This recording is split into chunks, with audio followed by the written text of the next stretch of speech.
Hi guys, my name is Alec Newman. You might remember me playing Malik in Star Trek Enterprise, and now you are listening to Trek Untold.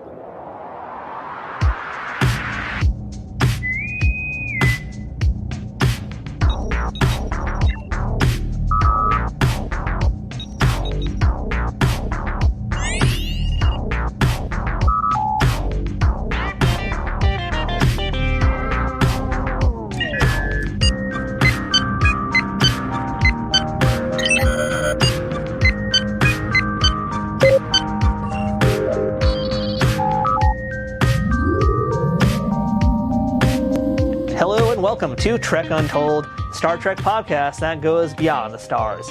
I'm your host, Matthew Kaplowitz. What is a story without a bad guy? Would Robin Hood be as captivating without the Sheriff of Nottingham? Sherlock Holmes without his Moriarty? Tweety without Sylvester? A good guy is only as good as the bad guy is bad, but even the most intense antagonist is nothing without subtlety and nuance. On today's episode of Trek Untold, we chat with an actor who had a chance to develop a very memorable villain who plagued a certain Starfleet crew for a few episodes and left quite an indelible mark on the franchise. And that performer is Alec Newman. Alec appeared during the final season of Enterprise in the Augment trilogy, where he played Malik in the episodes Borderland, Cold Station 12, and The Augments. This genetically engineered superhuman was the bane of Captain Archer and the pride of Eric Soong, and gave everyone a run for their money during that 3-episode arc. He chased them around the moons of Antares, and well, you guys know the line. It's from At the Con. You guys can figure out the rest of that. Beyond Star Trek, you may have seen Alec in the sci-fi TV series of Dune and Children of Dune, which we are going to talk about today, Fearless, The Bastard Executioner, Angel, Casualty, and much more, as well as a litany of voiceover roles in video game series like Assassin's Creed, Dragon Age, The Witcher, Warhammer, and Cyberpunk 2077, just to name a few. When he's not being a malicious villain, Alec is a generous gentleman with a lot of knowledge about his craft, as well as love for the roles he takes on. I enjoyed hearing him reminisce about some of his past work, and his Star Trek stories especially were truly exceptional, many of which I believe have not been heard before until this episode. So set phasers on the highest setting because we've got augments on the bridge today, as we chat with the charming and brilliant Alec Newman on today's episode of Trek Untold. But before we begin this week's episode, I want to remind you to follow Trek Untold on Twitter, Facebook, and Instagram at Trek Untold, all one word. You can get show updates, check out some fun memes, and let me know what you think about what's going on with the current events in the Star Trek universe. You can also support this show directly on Patreon at patreon.com/Trek Untold, where you can support this show for as little as $2 a month. At higher tiers, you can listen to the shows before they come out, know about my guests well in advance, and even have a chance to ask them questions, get transcripts of these episodes to make sure you get all the info, and more benefits coming soon, including watch parties and live streams. But that's all dependent on more fans like you coming over and letting me know you want to be a part of events like that. If you want some Trek Untold merchandise, check out our store for gear and apparel, including shirts, hats, stickers, water bottles, notebooks, and a whole lot more. New designs will be added throughout the year, so it's always worth taking a peek.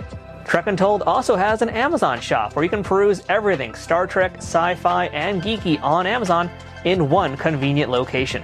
If you're looking for a gift for the Trekkie in your life, or maybe want to see some of my favorite non-Star Trek things that you can get for yourself, check out the link for my Amazon shop in the show notes on the audio version and in the description below this video on YouTube. If you're listening to us on iTunes or any other audio platforms that allow for ratings and reviews, please leave us a 5-star rating and a positive review to help out this show. If you're watching it on YouTube, don't forget to subscribe to us at youtube.com/Trek Untold and give the video a thumbs up and a comment.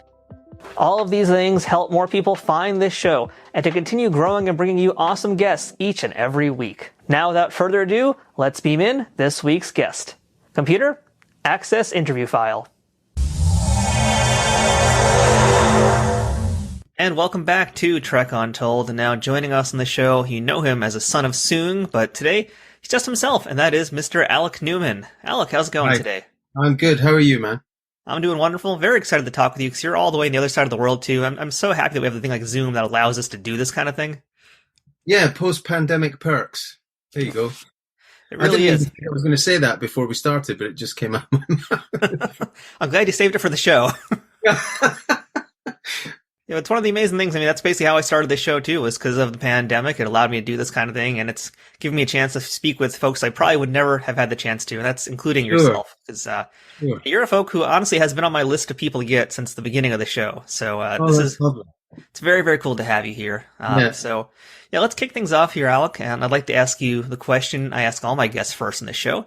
That's, what's your earliest memory of Star Trek? Did you grow up watching it? Ooh, good question. Well, I'll start by answering the last bit. Yes, I did grow up watching Star Trek. Shatner in yellow, Nimoy in blue, and the Uhura red. I mean, that was the show that I grew up watching, and I remember Shatner's speech patterns. I didn't remember them, or I didn't know them as a kid as anything except Captain Kirk, but and I got older and chose this profession and did some training and realized, oh my goodness, no one else would quite have done it that way. So I really, the look and the sound and the feel of it was really distinct to me as a child. And then I guess the next stop on the sort of Trek bus stop is Patrick Stewart and that, what do we call it? Well, let's just call it The Next Generation, and I've always been a fan, really, really and truly. I'm somebody who's a fan of, Star Wars as well. But I think that Star Trek has always held something very, very special for anyone who's into the business of the imagination, I certainly hope that you didn't think all North Americans sounded the way that William Shatner did, because if you did, I apologize on behalf of all of us. Well, no, not at all. I mean, it sounds terrific. I mean, the thing about William Shatner is, of course, he was a classical actor before Star Trek came along. Yep. You know what I mean? So he was able to bring that kind of, I think he played Henry V in Stratford, Ontario, I believe, before Star Trek came along. And of course, it's one of those amazing things when people who were in these shows at the beginning, they didn't know that it was going to go past a few episodes or one season. They just did it. They were just doing the gig. So, but yes is the answer. A big capital letters, yes. All right, very cool. Now, let's get a little bit of the secret origin story of Alec Newman before we dive into your performing career here. So I'd like to hear a little bit about where you were born, who your parents were, what they did, and what little Alec wanted to be when he grew up. Well, my parents... I was born in Glasgow in Scotland, and my parents, Jan and Sandy Newman, were actually school sweethearts who, with a little break in between, my mother's parents actually emigrated to America, and so my mother went with them, splitting my mother and father apart, and then they were later reunited. My father was kind of famous himself. My father was the lead singer of a band called the Marmalade. And so we were talking about this last week because they celebrated their 50th wedding anniversary, my parents. Congratulations. And it was wonderful. Thank you. And when they announced, when they got married, there was a article, I think in the Glasgow Evening Times. And I think the tagline was my mother was talking about this. My Bonnie came back over the ocean or something like that, because she came back from the States where her parents had emigrated them to be reunited with my father, and a bloody good job too. Otherwise I wouldn't be sitting here talking to you. So yes, my father was a musician, in the Marmalade, quite a famous, kind of Scot rock band. And still to this day, he has much less hair and his knees are gone, but, he still plays in the band. And, my mother really brought myself and my brother up. We moved when I was very young from Glasgow to the south of England. So I went to school in Berkshire, first a place called Bracknell, and then Edgebarrow School in Crowthorne, which is now a super academy. But when I went there, it was just a normal comprehensive school, high school, if you will. And my brother also, I have a younger brother, 4 years my junior. So performing for a living was certainly never frowned on. My father, he didn't have a leg to stand on, really. I think my father was an industrial chemist, and he quit to become a professional musician. He literally downed tools and said, "No, this is not for me." So when I decided that I wanted to sort of become an actor and work in, the arts, there was only ever kind of enormous kind of love and support from my parents, which is great because in many cases it's the exact opposite. What do you mean you have to become a doctor or be a scientist or go study for the bar or the law bar, not the bar. So that's a bit about the background. And yes, when I was young, what did I want to be? Well, I had a book about space. This sort of links into around the same time that Star Trek was on British TV. I entertained being an astronaut, like many young boys probably do, maybe yourself, I don't know, for a good 2 or 3 years. And I had these big hardback books on space and the planets, and so that was one idea that I had as a young man. But I think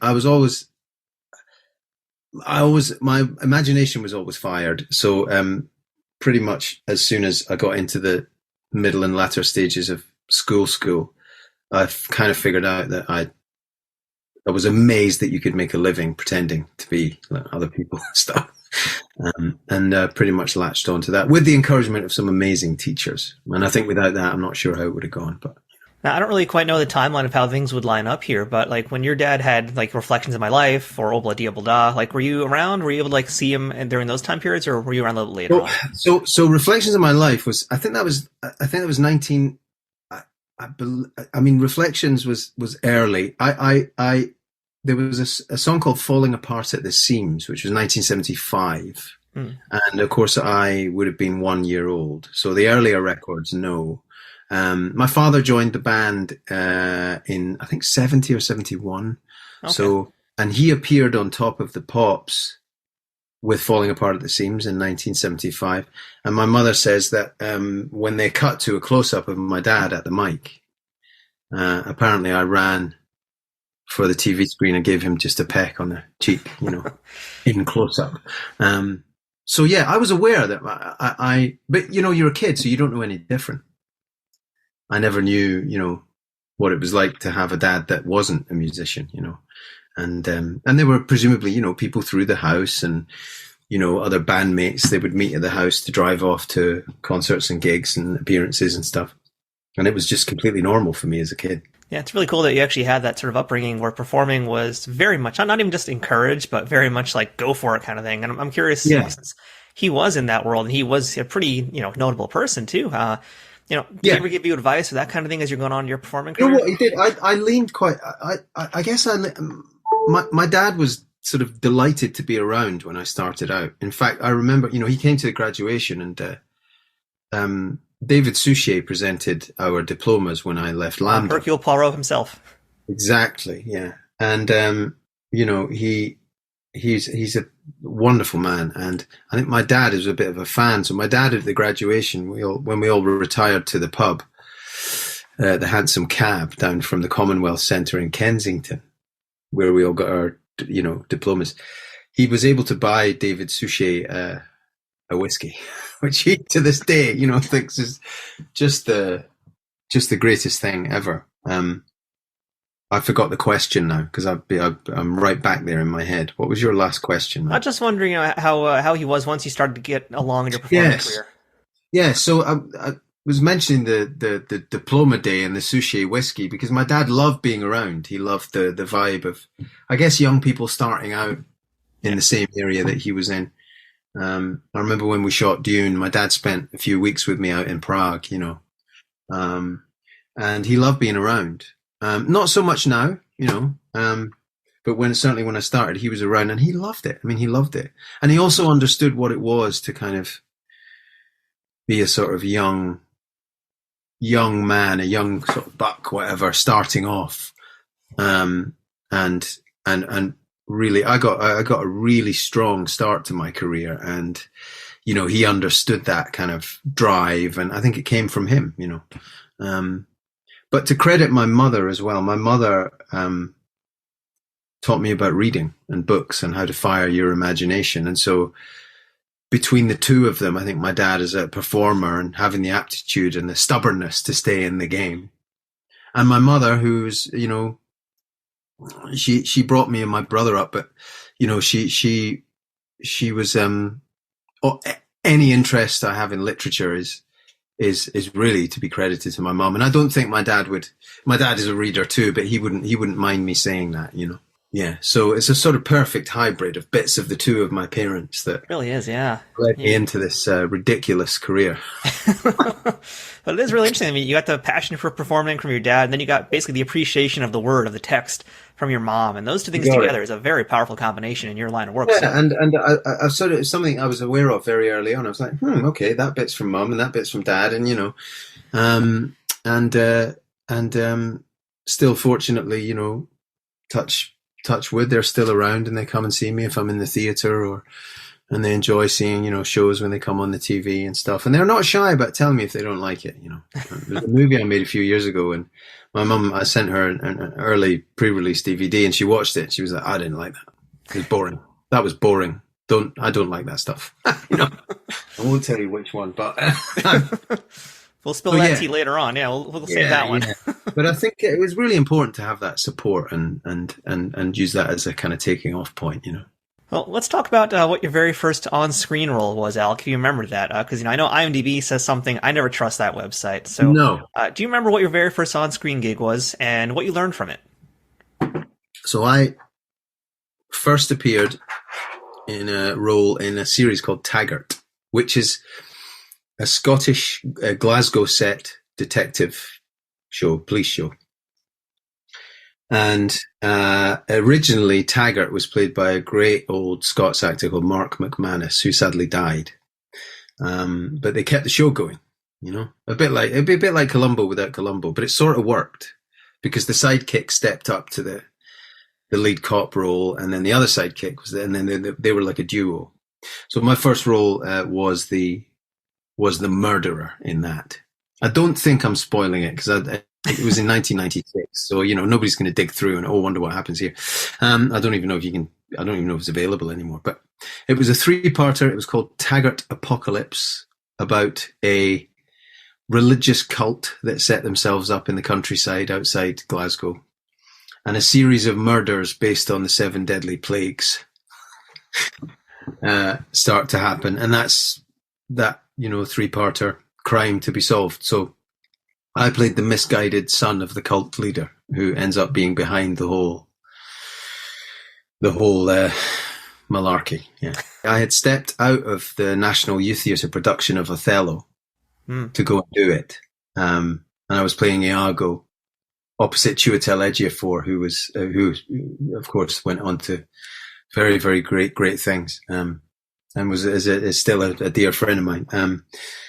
But I stepped out of doing that, and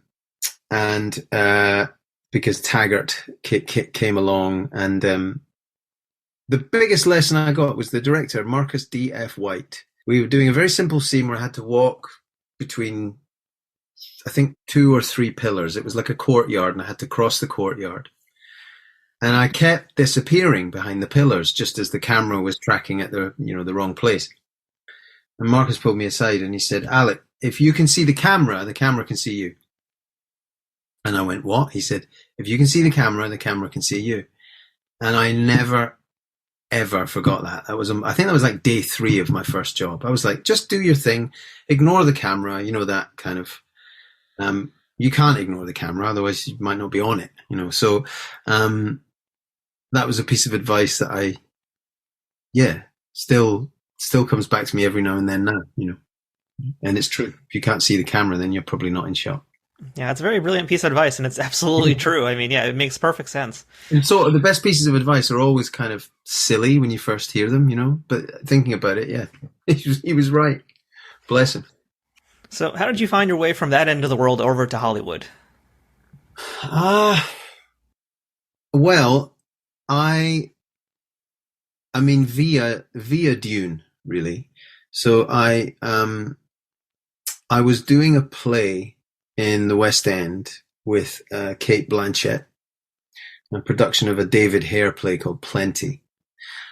And Wendy Brasington, who was a very lovely casting director, I'd say she's still around. I'm not sure if she casts anymore. Forgive me, Wendy, if you do. Sorry. And what are you doing now? She had cast me in this play, and she was involved with the London end of casting for Dune, and she suggested me. And so I was lying in bed with a horrible case of flu at the time, really, really quite sick, not very well at all. The last thing I wanted to do was get out of bed. And this thing, Dune, came through. Now, I had vague memories of a movie, a David Lynch movie, which I had never seen. And I had knowledge that it came from a kind of classically regarded novel by Frank Herbert, which I hadn't read. So I knew next to nothing about it. My girlfriend at the time kind of kicked me out of bed. She said, "You don't understand what this thing is. You have to go. You have to." I was like, "Oh no, please!" And this is true. I mean, I'm not trying to sound cool. I had the flu. It was horrible, but I got myself out of bed. I did something I never did at the time, and really am loath to ever do to this day, which is get a cab. Big on public transport in London, or walking or whatever. But I got a cab because I felt terrible. And I met John Harrison at the Cadogan Hotel off Sloane Square. And we did a couple of scenes in his hotel room. He gave me a bit of direction, and it went well, but I still felt terrible, and I went home and went back to bed. And a couple of weeks later, actually, Wendy called me in to do another session, a longer session with John, and I think with an actress reading in for the part that Saskia Reeves eventually played, Jessica, Paul's mother. And by that stage, when you get close to a job and you get nervous, it's really kind of it's a head game. You got to keep yourself calm, but keep yourself nervous enough that you can use it. Yeah. So I was a mess because I think I had like a week's notice about this audition. So I was cramming the dialogue and really worrying about it, really, really kind of further and further away from the relaxation I had when I met John the first time. Anyway, I did the audition and didn't hear anything for 2-3 days, kind of forgot about it. I think I phoned my agent once and said, "Oh, what's happening with that Dune thing?" Anyway, I got the job. And it was really because of Dune that I decided to have a crack at LA. I stayed in John Harrison's guest house for way too long. He wouldn't take any rent from me. He was very, very kind. He is still a very, very kind man. And as he referred to it, I had my first go at the Hollywood shuffle. That was what he called it, going out for pilots, episodes of TV. I'd managed to do a little independent film and get a visa, so it really started from there. And I think I was in LA for nearly 3 years. And I equally love and loathe it. That's a fair assessment. I think that's quite a healthy response. Where are you, Matt? I'm in New York. You're in New York. I'm in the theater capital of the U.S. Yeah, I mean, New York. I recognized when I worked there in 2011. We toured King Lear from the Donmar warehouse. We went over to BAM. Yeah, but the city, I recognized it because I was a Londoner. Yeah. L.A., different story.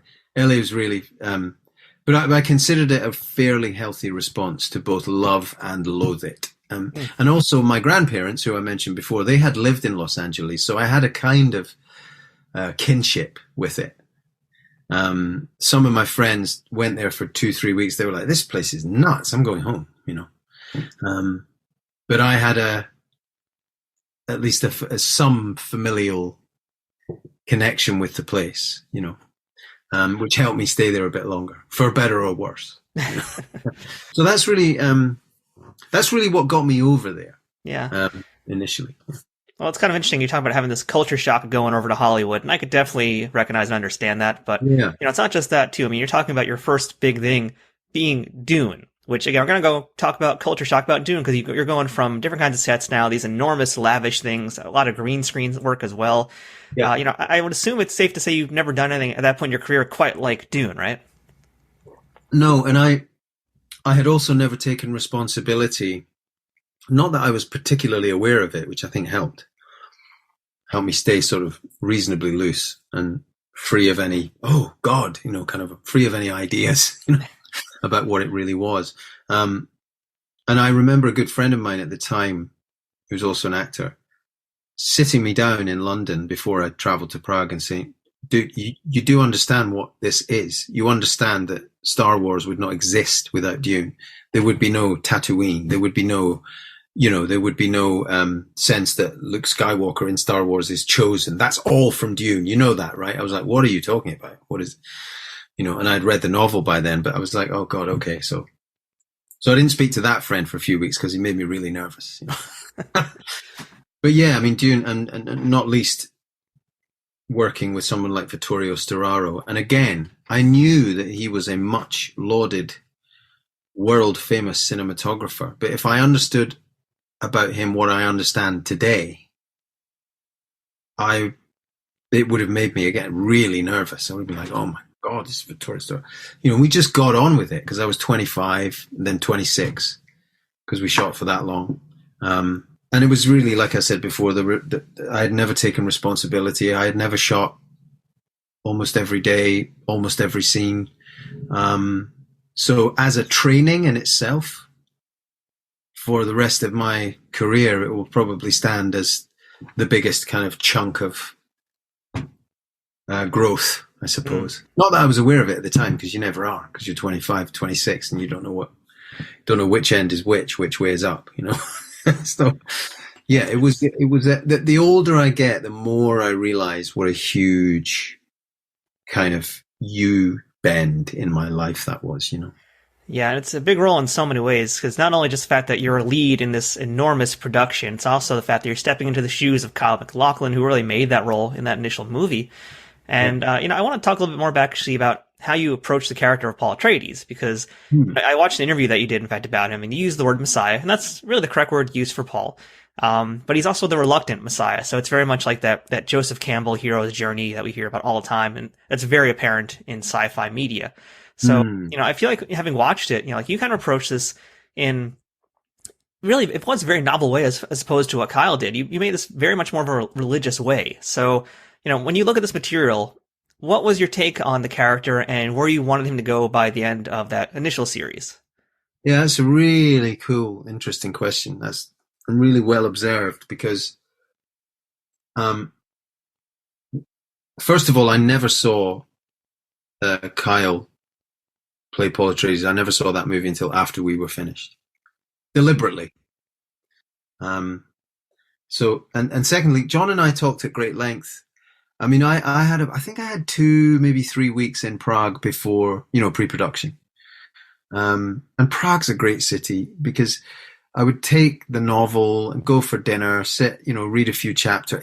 It was such a great way to prepare, and I also talked with John, like I said, about the religious elements of Paul Etraides, the idea of a Messiah, the idea that they were this desert people, the Fremen, and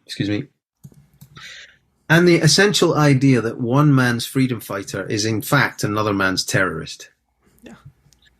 And that was really what really hooked me when John started talking in those terms, because in any genre, particularly sci-fi, there are goodies and baddies. There is Khan Noonien Singh and there is Captain Kirk. There is Luke Skywalker and there is Darth Vader. But what's really interesting, I think, as writers and actors, is to find the exact opposite. For example, it's not an accident that George Lucas, Darth Vader's mob are called the Empire. Well, the Empire is usually like the good guys who are trying to civilize these. You take the British, rampage, whatever you think about that, rampaging around the earth, stealing everyone's stuff and civilizing them. Yeah. That was the British Empire. And we're supposed to be the goodies. but I was quite fascinated with the idea that this young boy, played by someone who wasn't that young, but that was the decision that they made, became a freedom fighter in the desert on a planet that he was not from, with a set of beliefs and religious ideologies and fanaticisms that he very slowly became aware of. That was really interesting to me because that, and bear in mind, we made this in 1990, that Iraq was happening, all the pretext and the mess that became was all kicking off. Oil is spice, how do we know what they're telling us about Saddam Hussein? Is it just the media, or is it, weapons of mass destruction? Colin Powell with a little vial of, what is that? That was all happening. And John talking in those terms became fascinating because it made it very immediate and very relevant. But for playing the character, I read the Quran. Okay. So I was this guy wandering around Prague with a copy of a small edition. I didn't get a big leather bound, I read it because I had a suspicion that that's maybe what Frank Herbert was, that was the area that he was getting at. And so I wanted to understand nothing about it. I wanted to get an understanding of how that worked. And I think it helped. If it didn't, I've read the Quran. There definitely is this kind of, interesting thing I noticed about the character too. There is kind of like this growing intensity over time of the character and the strength of his beliefs. So I think it definitely kind of shows what you did. The research that you put into it definitely shows in the role that you performed. I mean, the other thing, I've been talking about Dune a lot recently for obvious reasons. The other thing about it is it's trends in film and television and the way stories are filmed and the way things are scripted change all the time. John's screenplay for Dune and Vittorio's cinematography for Dune were both knowingly and deliberately theatrical. Because John's, not so with Greg Yaitanes. Greg is like a bridge between how things operate now and how things operated when we did the first miniseries, as far as I'm concerned. And he's a very brilliant director. I mean, he's just finished the Game of Thrones sequel and is one of the dons of television worldwide. So, it went pretty well for Greg. He's great. But the original miniseries, John had picked up in the book a certain theatricality, a sort of Shakespearean operatic quality in Herbert's writing, which isn't a million miles away from Star Trek, funnily enough. Yeah. And when we think about Shatner being a Shakespearean actor before they cast him in that show, it starts to make sense. And as I say, tastes change, I still haven't seen the Timothée Chalamet performance. I'm waiting until the second one comes out, I think, so I can watch the lot and kind of replicate the experience of ours, But I'm willing to bet that what we're talking about here, the conventions of how you act on camera, how things are written, will be evident. And I love that director, Denis Villeneuve. I just think he is the perfect choice to direct that version of what is a timeless story, So I want to talk one last thing about Dune, by the way. And that's your fight scene at the end that you have. Because that fight scene, it's a pretty critical scene in the original movie. It's one, I think, of the more well-known parts. Originally had Sting in that scene as well.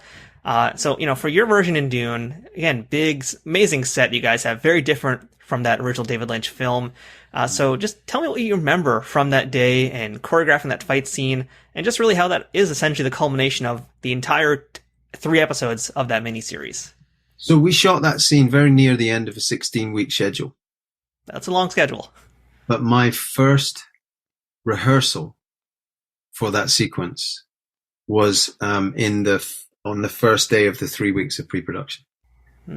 So we had been, me and firstly the double, and then Matt Keesler, who played Fade. I think there were only 2 or 3 moments in that sequence as completed where the double appears. We managed to do almost all of it ourselves, apart from, the backflip and all that stuff.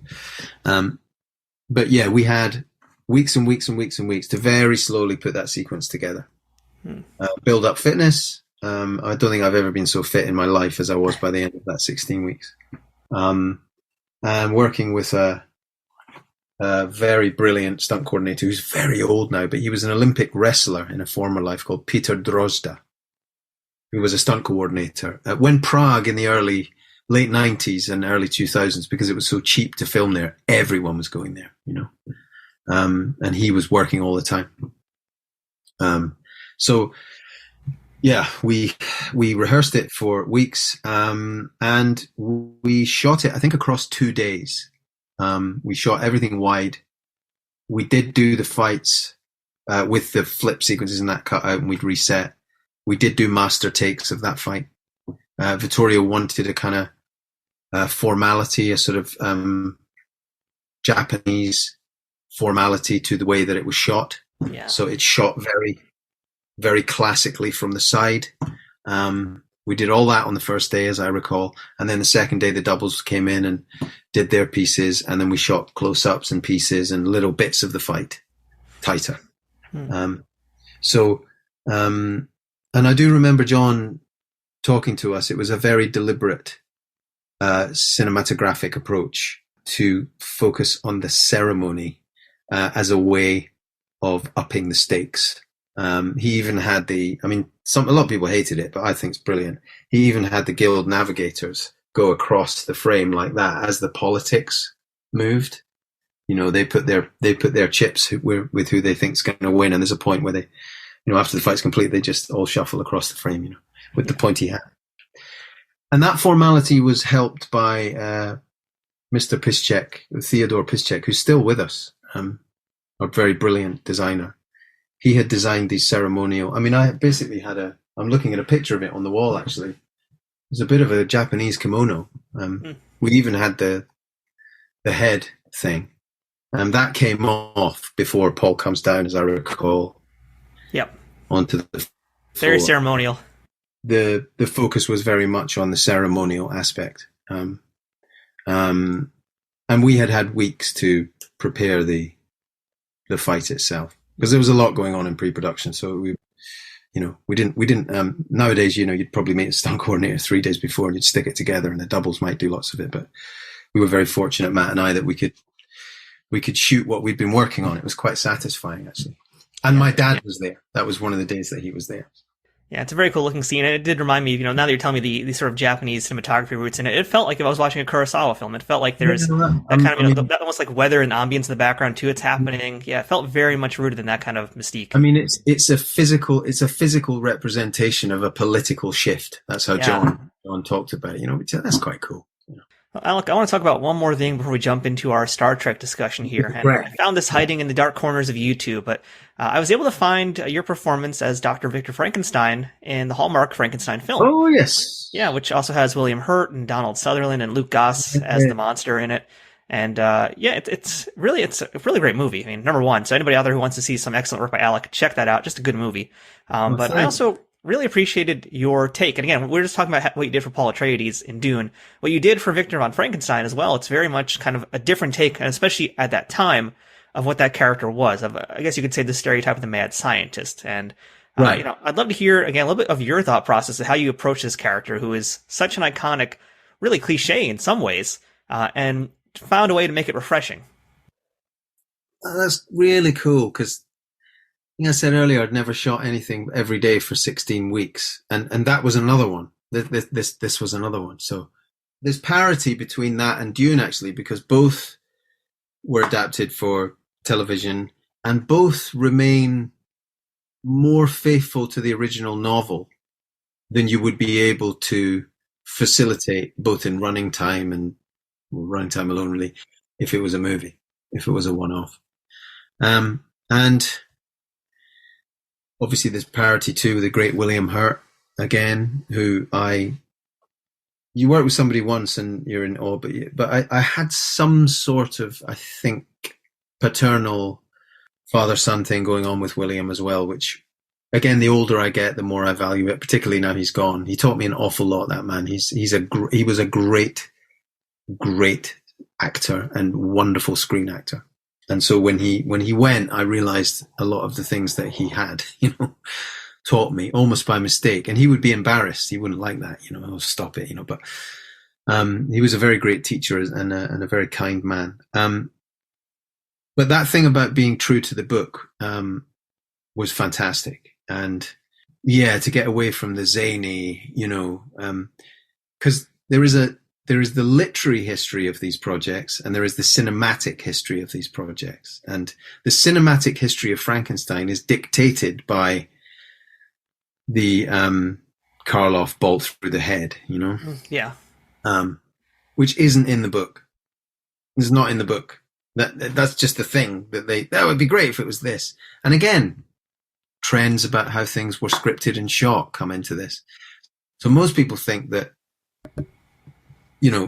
Frankenstein is the monster. It's not. It's Victor. That's his name. John Smith, Victor Frankenstein. And in fact, in the book, it's the creature, and Luke was playing the creature. And the thing about Luke Goss is, when I was a kid, Bros were at number one. So, and he had carved a wonderful, career out for himself with one amazing performance in Blade. Blade 2, I think it was, and he has this amazing bone structure. So, you put the camera on him and it's just like drama.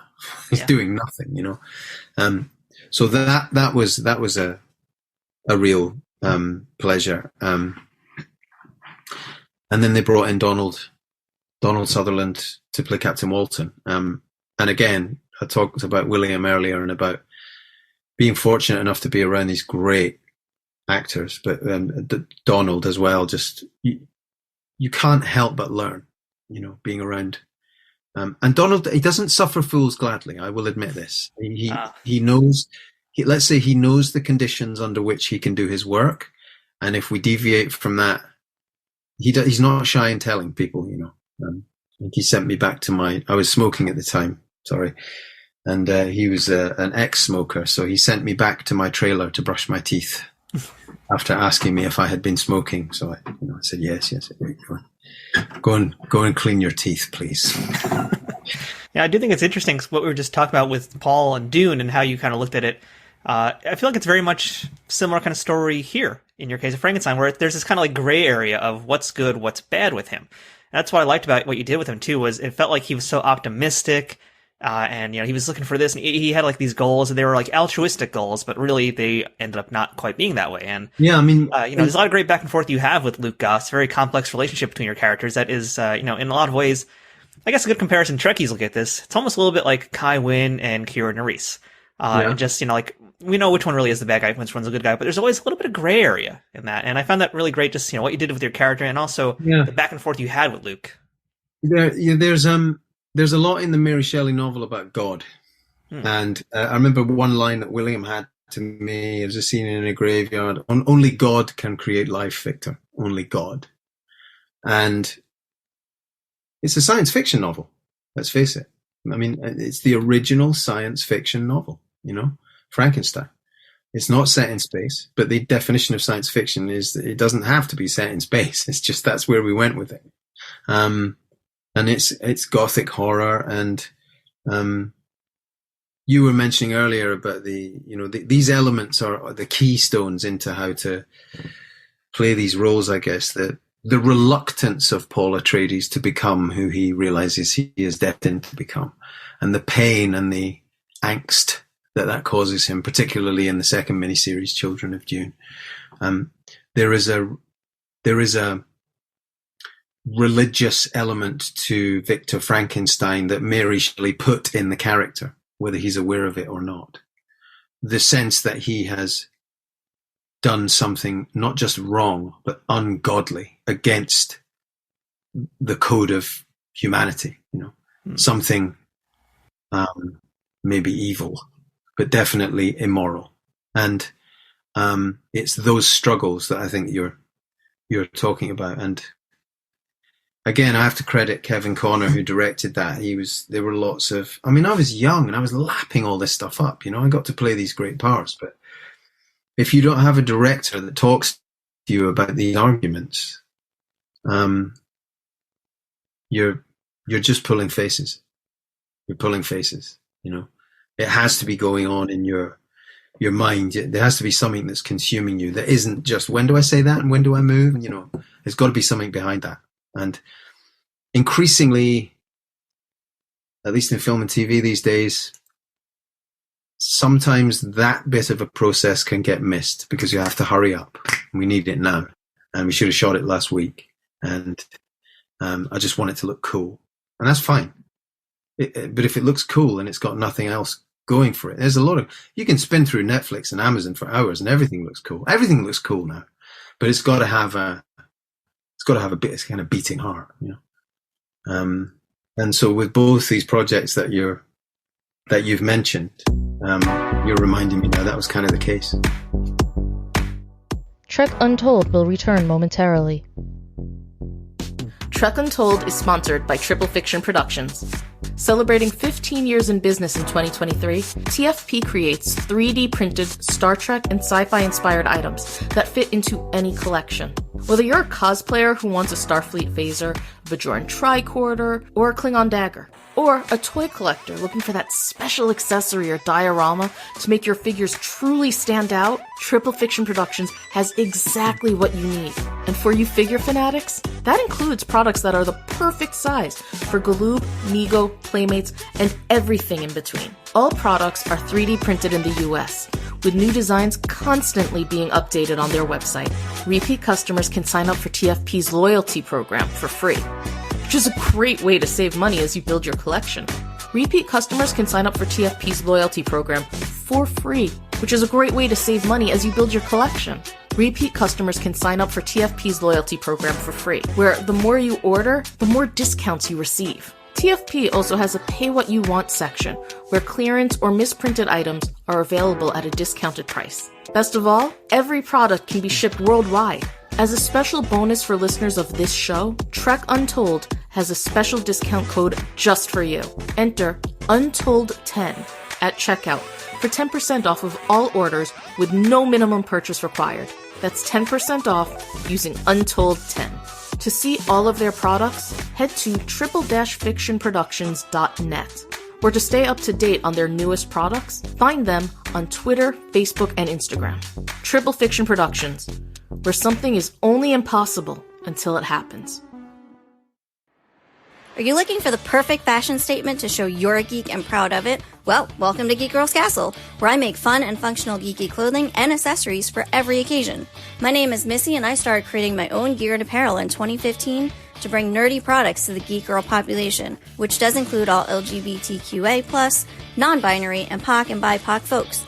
I couldn't find anything for us gals except t-shirts, so I decided to combine my passion for fashion with my fandoms, ranging from handmade skirts with really large pockets, travel accessories like toiletry bags, luggage tags, and zipper pouches.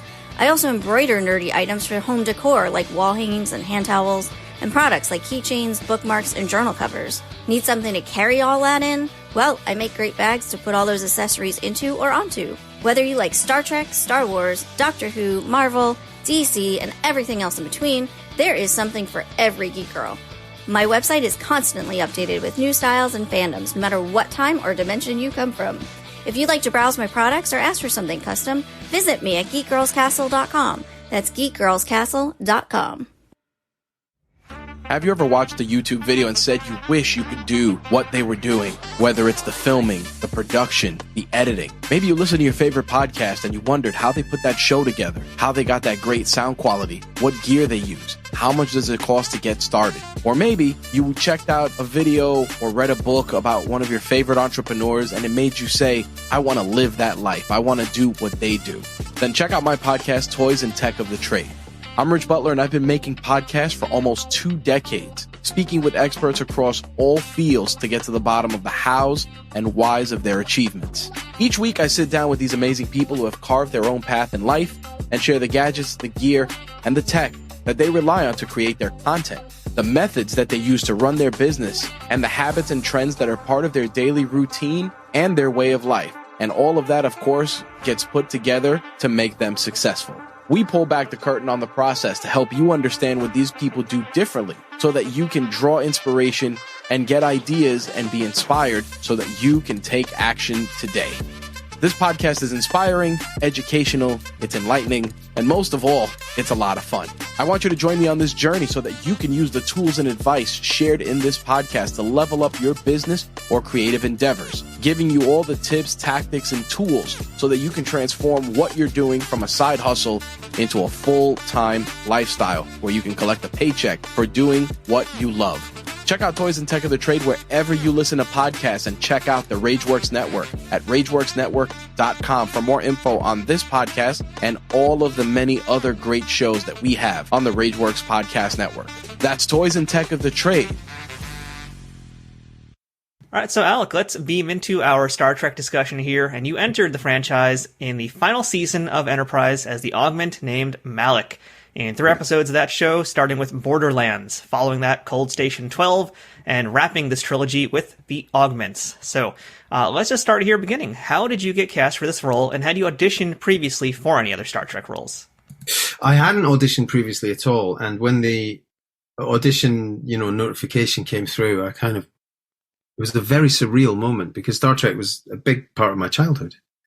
And here I was getting asked to go in for not 1, not 2, but 3 episodes. And so I think it was Libby Goldstein was casting at the time, and I went along. I had done my prep, I had learned my lines, I had an idea what I wanted to do with the character. The audition was okay, it wasn't. I didn't leave thinking, yeah, that was great. I was like, there was a grey area, which is usually a good sign, but I only know that now. I didn't know it then, and yeah, I was cast via that session, and absolutely delighted. Surreal to be asked to go and be a part of what is a vast universe of fictional worlds, but also actual actors. Thousands and thousands of people that have been involved in it. And you definitely dodged a bullet by not having to be some weird prosthetic covered alien. You got to be essentially a human, just a super powered human. Yeah, I dodged a bullet somewhat, but I didn't dodge the spandex lycra. Yes, you did not. Or the wig. I didn't dodge the wig. I mean, that was some wig. I'm only a few inches off the wig now, actually. I could probably, But yes, I didn't have hours in prosthetics. You're right. So I was grateful for that. But you did have, like I said, the spandex, and I got to ask, it's just a weird Trekkie observation here, but the Augments are super smart and super strong, but if they're so smart, why can't they get clothes that don't look like Swiss cheese? Like, those things are just covered in holes. Yeah, I know.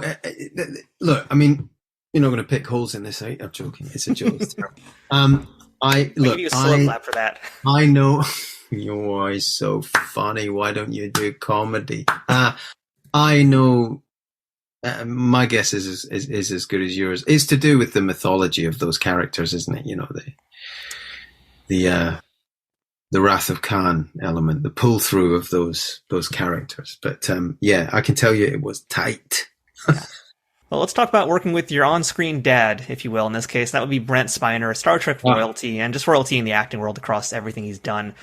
So, tell me a little bit about what it's like to be working directly opposite with him, and also what he's like off camera. I'll start with the off camera. He's royalty as a human being. He was, I don't think he has an ego. If he does, he disguises it extremely well. He is the nicest, most open, welcoming man. He's one of those actors. And I think it comes from supreme confidence. I think when people are very confident, they can afford themselves that level of relaxation in their work. It's something that I really aspire to and don't always nail, and obviously his work is effortless. I mean, he knows the Star Trek world inside. Obviously, he played Data, but he's really in his comfort zone in that world, and so I could kind of tag on to that level of relaxation and try to do something that if you were a bit tighter, you might not be able to attain. But he was incredible. Yeah, his generosity of spirit as well is a vastly underrated thing nowadays. And what's interesting today in this podcast is I didn't even realize this, but like the things we talked about, they all kind of have some sort of complicated father-son relationship. I feel like in these characters. Yeah, I know. And it's the same thing with with Malik and with Dr. Yeah. Soong. And, the thing is, I've known that for the fact that most times Star Trek shows don't really get time for rehearsal. It's kind of like you just go. So I'm curious how you and Brent managed to get this really great on-screen rapport where it really felt like parent and son. We did. I don't recall having a great amount of time, if any, to really talk about that. So it's almost like you're right. You have to shoot, do it. The best way to do it is to roll the camera and see what happens, and then tidy it up. And hope that Libby Goldstein got it right. I hope it's Libby Goldstein, by the way. If I got that wrong, I'm so sorry. Who was casting? Anyway, so there weren't great discussions, as you say. In a way, that makes it sort of potluck. But the dynamic of how it worked is I brought what I had, and in the scenes we had together, I think we had one fairly long scene head to head. I seem to remember. I'm not sure which episode it was in. It might be the middle one. But what I found with the writing is that it facilitated, it pushed you in exactly the right direction. So it was more a case of just not getting in the way. Okay. Because the scripts were delivering something in terms of that father-son relationship, as you said. So it was important not to get in the way of that and let it breathe a little bit, I think, is the way that we did it. And there's nobody better than Brent Spiner letting a scene breathe. He's a master. Yeah, Malik is kind of like this coming-of-age puberty character, but he's also trapped in Arrested Development in a lot of ways mentally. He's mentally stuck in one world, but he's got the body and the hormones of a superhuman. So you got this great material to work with. So what did you do to formulate who Malik is and who he was on screen? That's a good question. The scripts were really helpful, and that's not to be underestimated. I tried to lean on the relationships, because what was important to me is that, he is basically a pubescent, misguided superhero in a way. And so to focus more on his relationships, I'd say Abby Bramall, who played Persis, we had a lot of good stuff together. And so the writing had facilitated us being able to see the elements of what was really going on inside him, so that when he starts throwing people into chambers full of poisonous gas and throwing Archer around, you understand. You have a bit of leverage, You're not just some hooligan. Having said that, it was important to keep that element of him, because that was in the character brief the first time I read any of the material, that he is, essentially a ruffian, very physical, not afraid to use force. In fact, more allied to using force than talking. I think that's in the script too. So it was a balancing act, really. But again, the people who write that show, or the people who wrote it at the time, was it Manny Koto, I think, was involved at the time? I'm not sure. Is it Manny Koto? I think that episode might have been a Brandon Braga and Berman one, but don't quote me on that. Yeah, they are so good at very economically keeping the world the same. So that the scripts are very good. It was very apparent when to go and when to pull off it a little bit, with a character like that. It'd be very easy just to run around shouting and throwing people about, but the idea of the stroppy teenager is in there as well. And so to try and humanize him in the right moments when the script gave you a bit of leverage when he did have to start getting a bit, tough. And since you did just mention a few moments ago running around gassing folks in that episode called Station 12, I'm curious if you remember working with a particular actor in that episode. That would be Richard Reilly. He was a guest on this show, and he had some great stories. He played Dr. Lucas in that episode. Do you remember anything at all about working with him? Is that the man who I put into the chamber? He didn't go in the chamber. He was the one with the big mustache that you spent most of the time beating up in the chair. Yes. I remember him being very relaxed about being someone in a scene getting beaten up, because sometimes I've had to do that before, and I've had it done to me. And sometimes if somebody's really not comfortable, it actually makes everybody a bit. I do remember him not having a particular problem with this. Bang, bang, bang. I remember thinking that was very violent for Star Trek, actually. Yeah. To be honest. Very kind of, certainly not, Kirk in yellow and Spock in blue. You know what I mean? It was very, occasionally William Shatner would punch somebody, like, and it looked like a Western. The double axe handle Western Superman punches, Yeah. It's kind of a non-contact fight, You expect the blam, boom, the Batman thing to appear. But this was properly, I mean, there was a nastiness to Malik. Yeah, there was an area of the character. So I don't remember hanging out with Richard a lot, but I do remember him being quite relaxed about the beating that he had to take. Really, well, let's talk about another gentleman you got to spend a lot of time with on screen. That was Scott Bakula. And not only did you get to perform with him, but most of your scenes are you two guys brawling around different places. So, number one, just talk to me about working with Scott and how to work with him in the fight scenes. And also, how much that was you guys, how much that was doubles. Quantum Leap was another show that I watched. And I was younger when that was on. I watched Quantum Leap with my mother when I was, very young. How can I put this? Scott Bakula's face was so ingrained in my consciousness from watching Quantum Leap as a little boy that I had to work very hard when I met him not to, like, I was really, it was a bit like a sort of prom date. I was like, oh, I just wanted to be like, yeah, hey man, whatever. But inside I was like, that's Scott Bakula, oh my God, deeply uncool, but desperate to kind of, get Scott Bakula to think I was all right, So once I got over that, an absolute professional. I mean, one of the things that I learned during my whole time in the States, and being very fortunate to do, a lot of work, a lot of really great work and some not so great work, which is important too, because otherwise you don't know when it's good, is that there's a level of professionalism.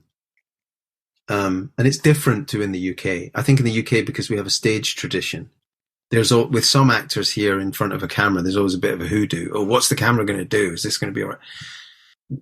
American actors that know how to work on screen are like, there's a lot of learning, so and Scott, as well as Brent, but Scott, just to be around him and watch him work, even if you're in the scene, there was almost like a little other eye that I had, even in the scene with him, going, what is it that, I mean, just effortless, absolutely effortless.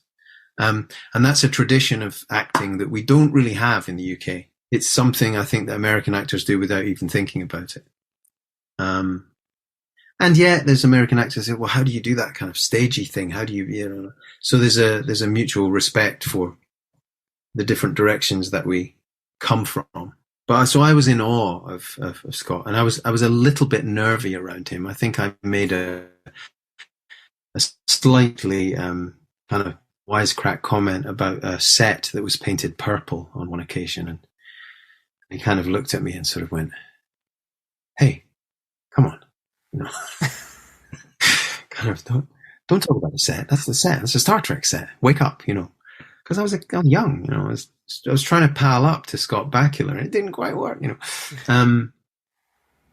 And we got to have a good go at the wire pull.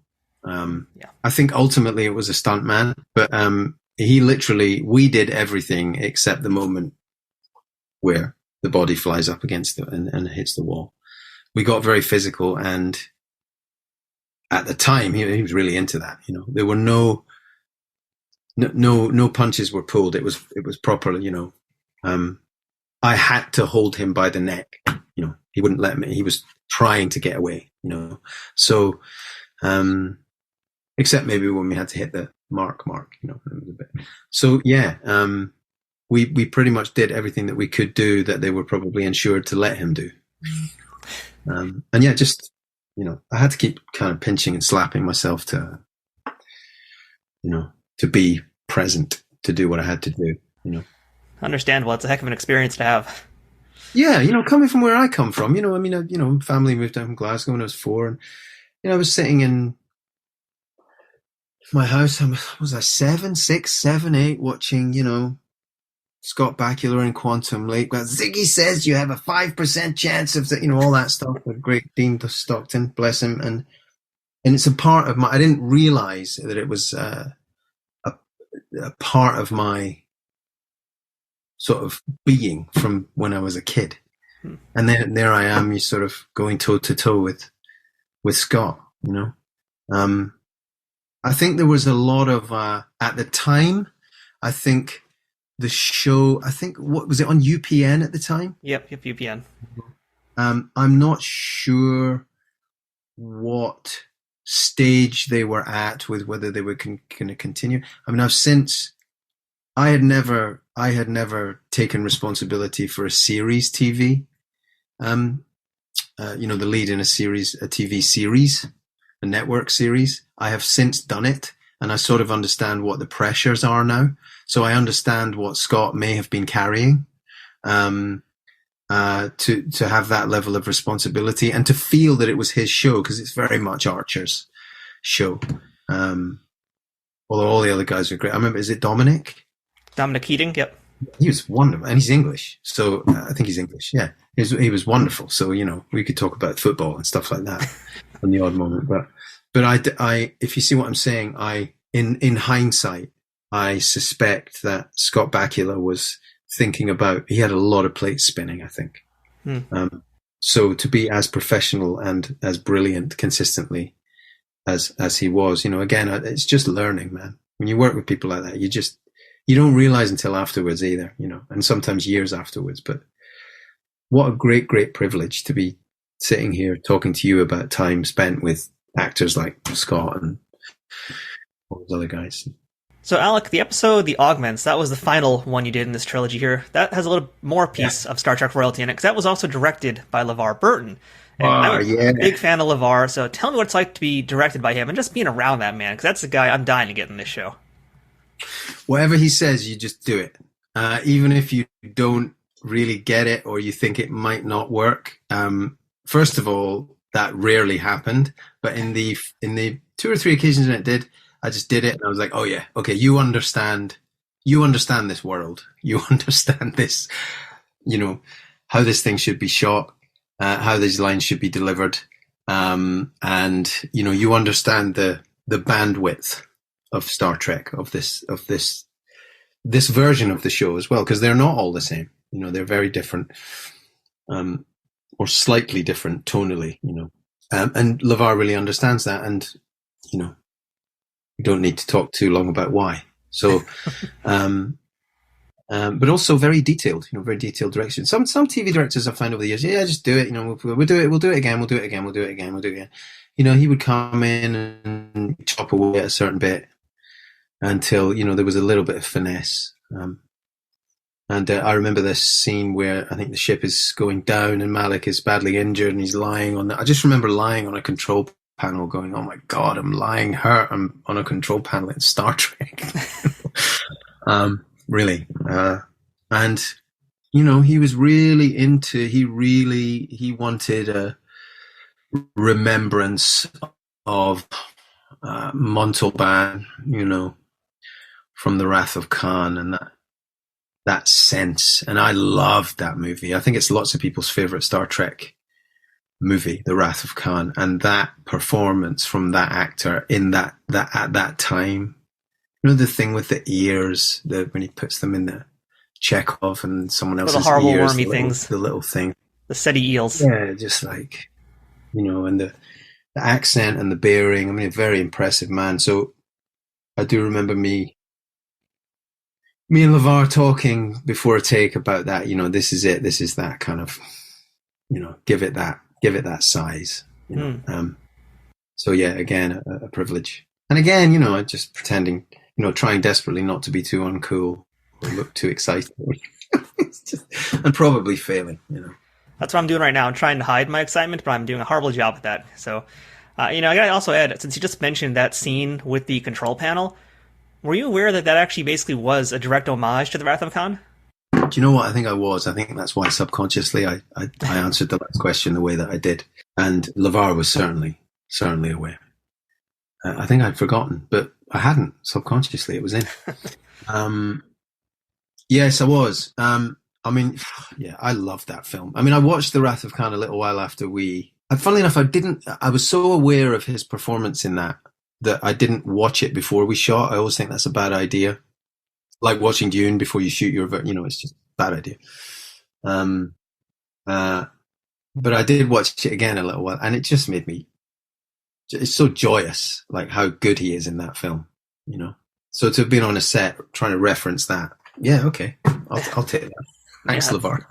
that's a pretty awesome thing to have. And I'm curious because we haven't really asked this at all. It's during the rest of the interview, but do you normally watch the stuff that you're in? Yeah. So did you watch these episodes Yeah, of Enterprise?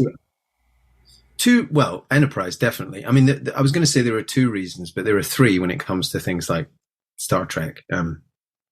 The two reasons are, it's always, I believe as an actor, it's good to watch yourself back because your idea of what I don't like looking at the monitor on set. I don't like that.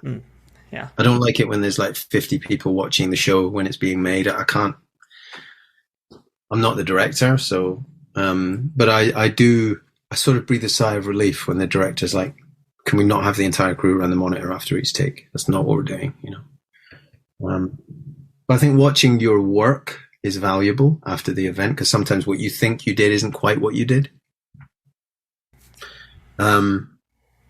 I see it sometimes as unless I had a really bad experience, and then I'll watch it to check that it wasn't too career-ending. I feel like you're robbing yourself of part of the joy of being part of a production if you don't actually view it. Most enjoyably with the cast and crew around you. It's a celebration of what you all did together, for better or worse. But with things like Star Trek, you got to watch it just for fun. I mean, to sort of, I'm probably a terrible actor for saying this, but just to see yourself in something so kind of cool, and already it was a part of me anyway, and now I'm in it forever, and my daughter, who's 3.5, will probably watch this thing in 20 years and go, Dad, look at that wig, or whatever, but and she won't understand Star Trek in the same way that I do, but I bet you they're still making it in some form when she's when she goes to high school. That's for sure. And I'm kind of hoping that I'm so unrecognizable as Malik that they'll bring me back to Star Trek at some point. Oh, listen, we haven't even talked about your VO roles today. We haven't even talked about your VO roles today, and you do a bunch of those. But they are doing animated Star Trek shows, right? So there is a shot if you want to stay where you are at home and do some of those, maybe. Got to get you onto Prodigy or onto. Oh, there you go. Yeah, there's your Rode mic. Nice. Yeah. Also known as the savior of Zoom during the pandemic. Yes. And also known as maybe I should have plugged it in at the start, but never mind. So, I guess last thing here about the Star Trek stuff too, and I guess just to follow up on what you just said, I mean, what did you think of your performance as Malik if you did watch it back? I mean, were you happy with what you did? Would you have changed anything? I don't know when the last time is that you've seen it, but what did you think about what you did? I enjoyed it. I mean, again, it's so difficult for go over to America as a Brit, as a Scot, but as a Brit, and you're working in like a franchise like that. It's really, really hard to just look at the work, pure and simple, because it's so much fun to watch it. I mean, I remember the first time I saw the scene where Malik and one of his cohort, and that guy was an MMA fighter. The guy that we point the guns at the Klingons, and then there's a fight. I mean, I tried to do that kick, but I just kept landing on my backside, so I double did it. But, you watch little sequences like that, and you kind of, okay, cool.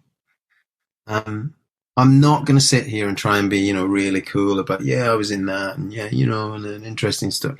You have to have the kid inside you at all times. Otherwise, if you can't get excited about it in that way, you've put it somewhere. You don't bring it to work and go, hey, isn't this great? We're working on it. We're making Star Trek. You don't do that, but you have to have it because otherwise you're dead in the water. You may as well not be doing it. That's my belief. And that applies for anything in the creative arts. If you don't have the kid that wanted to do it inside you at somewhere, it's sort of done, And so with a thing like Star Trek, that it feeds that little kid, if that makes sense. Yeah, totally. I mean, I'm an adult still talking about Star Trek, the same thing I grew up watching as a kid. So it's the same kind of feeling, it stays with you. This is it. It's a bit, Star Trek's a massive cultural benchmark. All these shows are, Star Wars, Star Trek. I know that's a bit like Manchester United and Liverpool, but, I'll allow it this time. They all the best ones come from, great human mythology, religious ideology. And if you've got all that in there, you're done. People are watching stories that they recognize without even knowing it. You know? So, Alec, as we get close to wrap up this interview today, I want to lightning round you real quick with a few questions here. So, no time to think, you just got to answer, but hopefully answers that are safe and won't get you fired from any future job. So, here we go. Best gig you ever had and worst gig you ever had? Most fun I ever had on a gig was Strike Back, just because it was like doing a James Bond film, but on a tighter budget, so it actually felt dangerous. And the worst gig I ever had, that's a really, really tough one, but I'm going to say the musical of Desperately Seeking Susan, which closed after 5 weeks in the West End. What made it so hard? I can't just walk away with that one. What was so nightmarish about that one? It closed after 5 weeks. I met some incredible people that I'm still friends with today, so that's why I said it's a really tricky question. I mean, every job has, good and bad, and there are also things I've done that I think are great that everybody hated. So so it's a tough question to ask, but I can tell you that Star Trek is up there, but I've never had quite so much fun as I did making that Strike Back show, playing a Russian villain called Pavel Kuragin and running about, trying to destroy the world. It was great fun. How about a moment from your performing career that was the most challenging for you at first, but ultimately became the most rewarding? Any first day of a rehearsal for a play. Okay.